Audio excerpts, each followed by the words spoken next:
Imagine a man paralyzed for years, simply thinking about drinking water, and a robotic hand obeys, lifting the cup perfectly. This isn't science fiction from 2050. This is happening today, in November 2025, as we become truly biointegrated. We're exploring how technology is merging with our bodies, not just to restore lost abilities, but to push human limits. Forget traditional prosthetics. In 2025, we're building neuroprosthetics that don't just move, they feel. AI reads muscle twitches, interpreting your thoughts to control 26 joints in sync, allowing you to feel the world around you. Osseointegration further enhances this, screwing a titanium post directly into bone, allowing you to feel every step through bone vibration.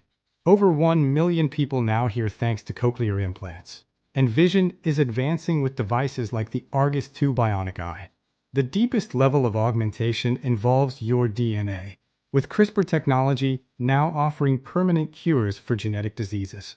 In 2023, the FDA approved Casgevy, the first CRISPR cure for sickle cell disease, effectively correcting your body's code.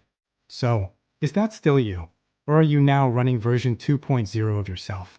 Now, let's go inside the skull to brain-computer interfaces, or BCIs, the final frontier of human augmentation.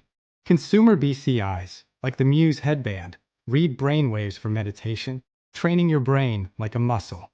Clinical BCIs, like BrainGate, use a tiny implanted chip to decode thoughts, allowing paralyzed patients to control robotic arms. Patients have drunk coffee, played piano, and even high-fived researchers, regaining independence after years of paralysis.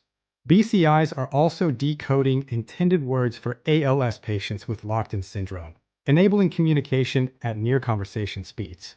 Synchron stentrode, inserted through a neck vein, allows patients to control devices and send tweets with their thoughts, without brain surgery.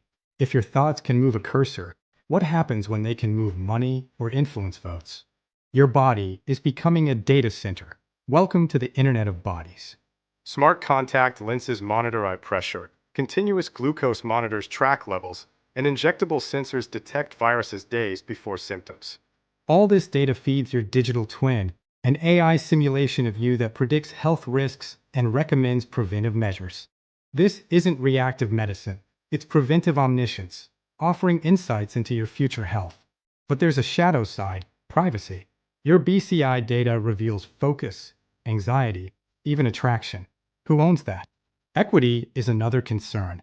Expensive neuroprosthetics could create a biologically superior top 1%, leading to a permanent caste system. And identity. If I enhance my brain with AI, am I still me? When does augmentation become coercion? We lack laws for this. While Chile passed the world's first neurorights law in 2021, the US lags behind. So here we are, in 2025. The augmented human isn't coming. It's already here.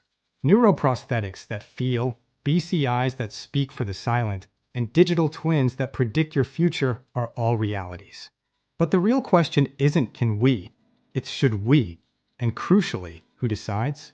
The future of humanity is being coded in your body right now. We need guardrails, conversation, and your active participation. Drop a comment. Would you get a BCI? Why or why not? Smash subscribe if you want to stay ahead of the bio-revolution. Thanks for watching. The augmented era starts with us.